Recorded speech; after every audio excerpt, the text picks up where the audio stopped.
Dear parents, in front of you is D1C. We are here to present our dialogue.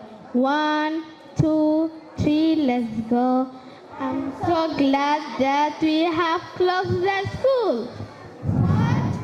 I thought I was only one with sad feeling. What will you be doing at home, Hafsa? First, I am excited because I will enjoy long hours of sleep during the holiday. I will make a timetable to follow each day to do my revision after completing my daily course. Which course are you talking about? I am talking about cooking, fetching water, washing, mopping, and many others. That is what I help my parents do during the holiday. Thank you.